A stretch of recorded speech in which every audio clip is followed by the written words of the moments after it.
জঙ্গি বলে যে গালি দিয়েছেন, এই কথার দ্বারা আমি মুফতি আব্দুল বারী ফান্দাউকি ফতোয়া দিলাম, আপনার সাথে সাথে বেঈমান কাফের হয়ে গেছে।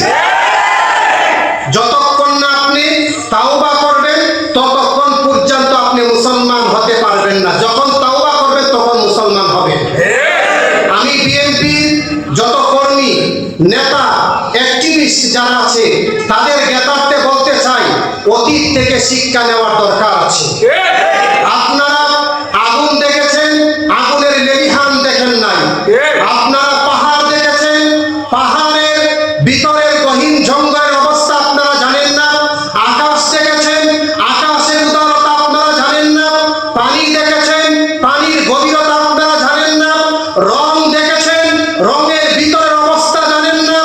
অতীতে যারাই ফেরাউন, হামান, সাদ্দাত, আবু জাহেল, আবু লাহাব, উতবা, সাইবা যারা ইসলামের বিরুদ্ধে কথা বলেছে, কোরআনের বিরুদ্ধে অবস্থান নিয়েছে, যখন যেভাবে নিয়েছে, আল্লাহর কিছু মর্দে মুজাহিদ তালেবান এমন তৈরি হয়েছে তাদের বিরুদ্ধে প্রটেস্ট করার জন্য এবং তাদের বিরুদ্ধে প্রতিবাদ করার জন্য রুখে দাঁড়িয়েছে।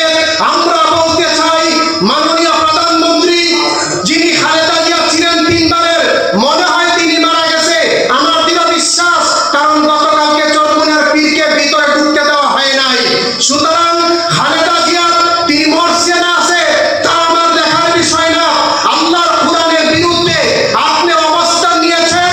আমরা বলতে চাই, তসলিমার যেই দশা হয়েছিল, লতিফ সিদ্দিকীর যেই দশা হয়েছিল, মগা আলমগীরের যেই দশা হয়েছিল, সেই কিশোরগঞ্জের ফতু পাগলার যে অবস্থা হয়েছে, আপনি মস্ত বড় পাগলের একই দশা হবে।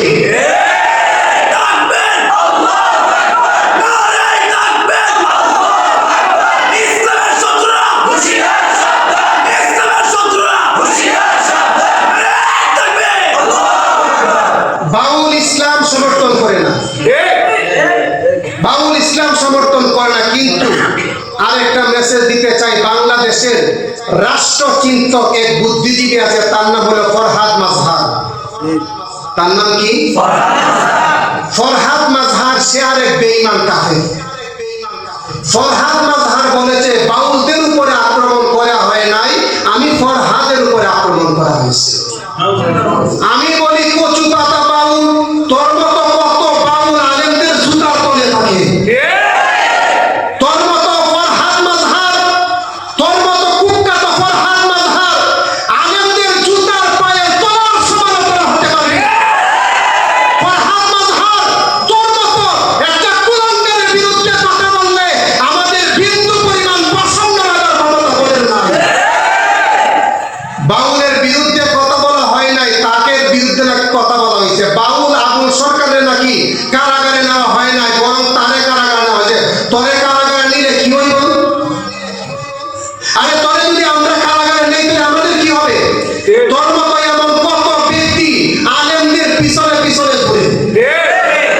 ফরহাদ মাজহার তার মুছ দেখবেন দেড় লম্বা। সে মুছের কারণে ঠুট খুঁজে পায় না, পানি পান করবে কিভাবে? এই আনারি, অথর্ব, পাগল, জাহান্নামের কীট, বেঈমান, নাস্তিক ফরহাদ মাজহারকে বলতে চাই, তুই বাংলাদেশের সাংবাদিক, তুই বাংলাদেশের লেখক, বাংলাদেশের কলামিস্ট, বাংলাদেশের বুদ্ধিজীবী, তোর মতো ফরহাদ মাজহারকে জুতা পেটা করে তসলিমার মতো দেশ চালাতে বাধ্য করবো।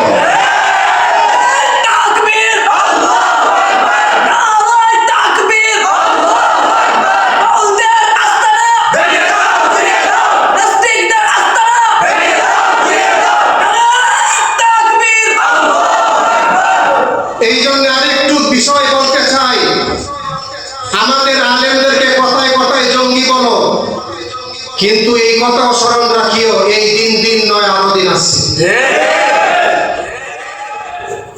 ঢাকা বিশ্ববিদ্যালয়ের হুমায়ুন আজাদ আলেমদেরকে গালি দেওয়ার কারণে তার জানাজা কোনো আলেম পড়াই নাই। ফরহাদ মাজহার, তুই শুনে রাখ, মির্জা ফখরুল তুই শুনে রাখ, যদি তওবা না করিস তোর মতো কুলাঙ্গারদের জানাজা কোনো আলেম পড়াবে না।